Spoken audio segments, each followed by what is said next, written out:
Hello everyone! Welcome back to another Feng Shui Fridays. I hope you're all doing well and feeling the extra grooves. If not, I'm here to bring you some groovy vibes today. We are going to raise some energy in your space, and I am going to give you some of the most common Feng Shui remedies and cures that I see every time I work with a client and also within my students. I am always seeing the same thing, the same issues kind of come up.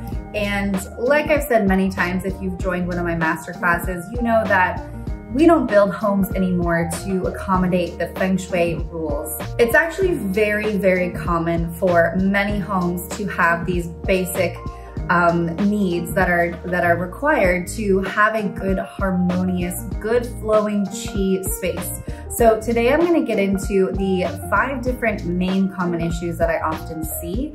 And if you're interested in diving deeper into these, or if you have any of these 5 common things that are going on in your home, drop me a comment below if you have any questions or you need some advice, or you have, like, I didn't go enough into detail and you don't quite understand what I'm saying. But if you understand and you know what Feng Shui is, it is basically how we create a good flowing chi, good flowing energy that moves around your space and aligns with nature's cyclical harmonious cycle. We work with the 5 elements: earth, water, fire, metal, and wood to create this ecosystem that supports you versus depletes you. I see all the time when I work with clients, students, even within my own personal life and my friends and family, I can kind of get an idea of what is going on in a space just based on what I see physically, or also what's going on with the person. One thing we really want to note is there is a message inside of your mess. There is a message always speaking to you so loudly inside of your space, and it's really important that we pay attention to these things. If you love my channel, if you're interested in more Feng Shui, don't forget to subscribe, like, comment, all the things, and really help this channel grow, because I've got so much information about Feng Shui and I'm just starting to scratch the surface. What we're gonna get into today is these 5 common areas that I see within every house and how you yourself can remedy them. The beautiful thing about Feng Shui is that, of course, there's no perfect home. There's no way, even if you build a home from the ground up, that it's always gonna be a perfectly designed Feng Shui space. So I want you to keep that in mind when you think about your space, because it's not perfect, you're not perfect, nothing is meant to be perfect. So let yourself be okay with having some mistakes. But if you have a house that is commonly one of those places that has what I'm about to discuss, make sure you apply these remedies, because they could greatly affect the way that the chi is moving through your space. First thing that I always see, including in my personal home, is the stove and the sink in direct alignment with each other. This means that in your kitchen, when you are at the sink, the stove is behind you, and when you're at the stove, the sink is directly behind you as well. So one thing that we want to note, if we're working with all the elements, we have the sink that is a water element and we have the stove that's a fire element. What happens when we put water on top of fire? It goes out, which is a good thing when we want it to go out, right? But when it comes to terms of Feng Shui, we want to make sure that we have a well-balanced flow of the elements. And when we're putting out water with fire, and fire and water just don't go together. They're actually more of a destructive cycle. So what we want to do is we want to add the wood element in the middle of these two, the sink and the stove, so that these elements feel grounded and neutralized. So if you yourself have a kitchen that is set up to where your sink and your stove are directly in alignment with each other, here's the cures that you can do to make sure that your water is not putting out your fire and vice versa. Number 1, you want to be working with the wood element. So we're bringing in this harmonious cycle. Wood is going to neutralize and balance out these elements. So we want to put things like plants on top of hanging over the stove top. You can also place a mat that is in between the sink and the stove that is green. emerald green, it could have mosaics. Get creative with it, but essentially you wanna make sure that you're utilizing the wood element, which is browns, greens, plants, things that feel like they're grounding, stabilizing, so that we're creating this harmonious cycle. Another thing that you can do is actually by putting in a copper sink.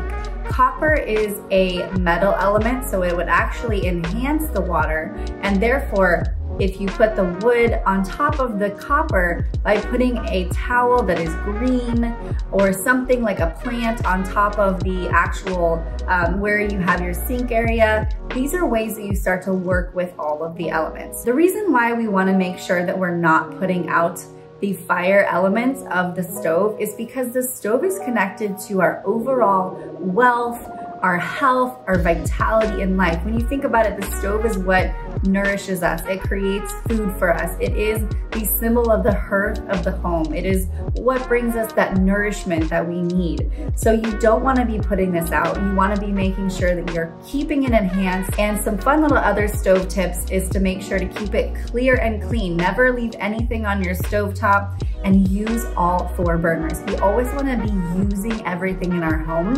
When things don't get used, it gets left stagnant, creating that Qi energy that we don't want in our homes and in our lives. Okay, number 2.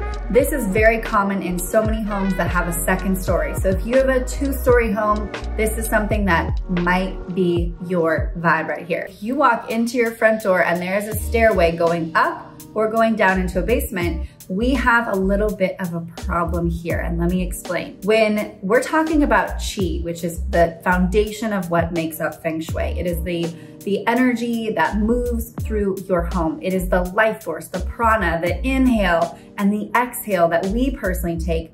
Your home has an inhale and an exhale too. And this is your front door. Your front door is the mouth of where the Qi enters into your space. So when you're thinking in terms of the Qi coming in, if you have stairs that go up or go down, the Qi goes either directly up those stairs or directly down, and it doesn't give room, or it doesn't really go around the first floor of your home, therefore creating potentially an imbalance. How do we remedy and cure this? This is why I love Feng Shui. There's always a remedy, there's always a cure, and we first want to start out by doing something that grounds the energy of the actual stairway. So I always suggest putting either 2 plants that have a clay pot on the end of the very bottom of the stairs, so that you tell the Qi, this is not where, we're not stopping here, we're going around the home, and you create a grounding, stabilizing energy. The second thing you can do is hang a crystal chandelier. Now this will actually create just like most crystals do, if you put a crystal in front of the sun, what does it do? It creates a prism. It creates light everywhere. So with this crystal chandelier right in front, so it's gotta be from the front door to the stairway, there should be a crystal chandelier that hangs from the ceiling.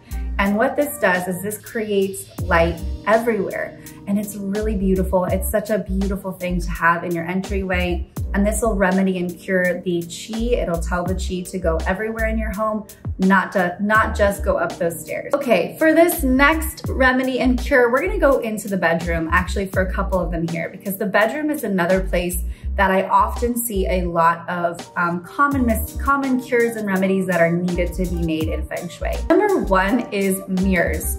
Mirrors are a big thing in bedrooms. You know, we get ready there, we have our clothes there, we maybe like to make love and see ourselves in the beautiful mirror and, you know, being in that divine space.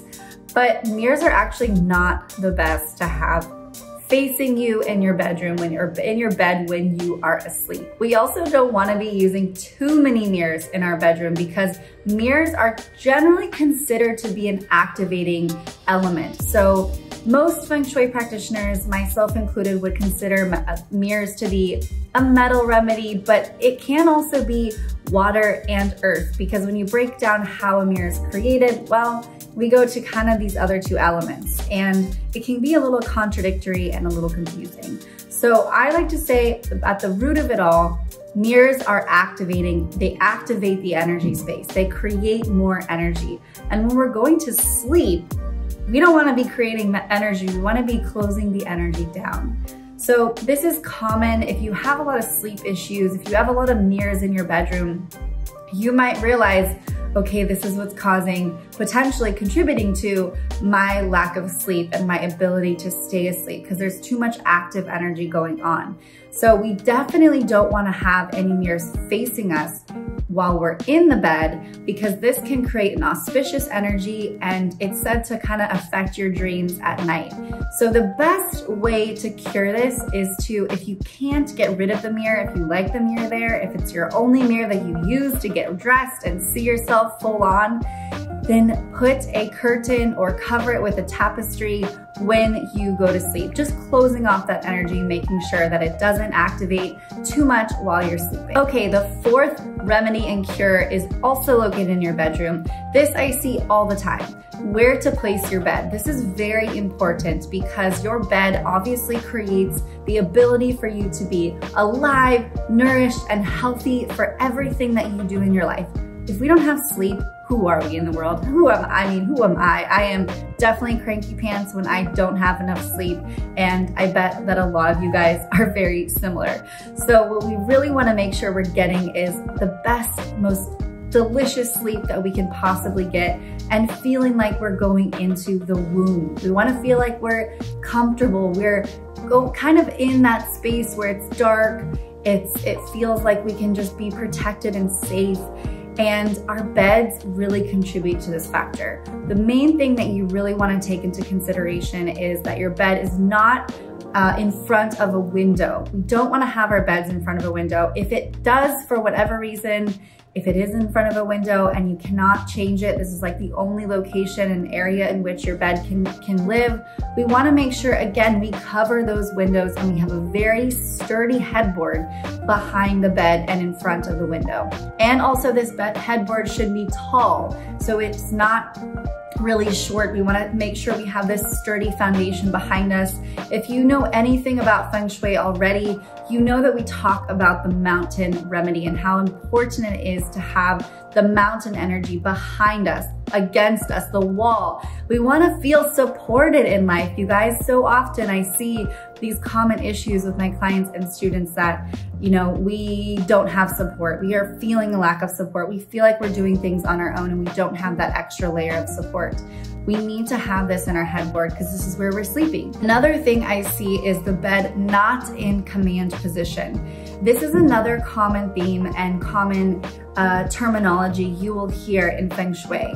The command position is essentially you being able to see the doorway or the entryway from anywhere you are. So whether that be in your office space, also when you're cooking, but especially since we're focusing in on our bedroom right now, your bed also needs to be in the same position. So we want to be more of an adjacent to a door. We never want to be directly in line with the door, but we want to always know and see that there's sort of this subconscious way of knowing that we can see who's coming in and coming out of a space. Because when we have our back facing that door, you know, it's kind of this thing where anybody could walk in and maybe we don't know who it is. It could startle us. And it's just this sort of safety feeling, like knowing that we can see directly in line with this door. So with your bed, you just want to make sure that it is in command position by it being adjacent to a door or entranceway, but not directly in line with it. Okay, the last and final common thing I often see inside of homes is when our front door is facing a street or a big busy street or a cul-de-sac, something that has a lot of energy. Could be across a park, across a school, anything that has a direct line with something that brings in a lot of active energy. Like I said initially, the front door is where the mouth of the chi enters your space. So if there is too much energy going on, the chi could totally bypass your space and not even come in. This is why some of you might know the best color to paint your front door is usually red, because it's It's an attention grabber. It tells the chi, hey, I'm over here, come on in. This is where you need to be, baby. And it tells the energy exactly where you want it to go. So what do we do? How do we create a cure and a remedy when our front door is facing a street or a busy area in your space? The best way to cure this is by creating a mountain. There we go again with the mountain energy. We want to create mountain energy that is guiding the chi coming in. So the way we do that is through tall plants. You can put in a beautiful, new landscaping to bring in these beautiful plants. Make sure that the plants are not spiky or create more poison arrow activity, which poison arrows definitely is not a great thing in Feng Shui. It's anything too pointy, spiky, or also that street that's coming into your front door. So we want to make sure it's rounded bushes. It's flowers. It feels nourishing. It's sort of more on the yin feminine side of things, so that this energy is getting softened before it guides into your front door. Another cure that you can apply is by getting a 8-sided bagua mirror and placing this right outside your front door. It could be on the top of the door, on the side of the door, but basically this is going to deflect any of the energy that's going to come into your front door by it not being deflected by the mirror. So essentially, if you have a busy street, if all these cars are coming in and there's all this energy, the mirror is just with intention, and you set this intention, is going to deflect all the energy that might be coming into your space. All right, everyone, so there we have it. Some of the 5 most common cures and remedies that I often see in a space. Let me know below if you have some of these spaces inside of your home, and if you're about to go create these cures and make sure that your space has good flowing chi. If you're interested in working with me personally, I'm gonna put a link down below to book a one-on-one consultation. And also, you guys, I'm doing Feng Shui masterclasses once a month on Saturday, so make sure you sign up for my free declutter planner below and get access and information to every single masterclass that I'm gonna be teaching. I love you all so much. Thank you for being here. Don't forget to like and subscribe, and I'll see you guys next Feng Shui Friday. Bye.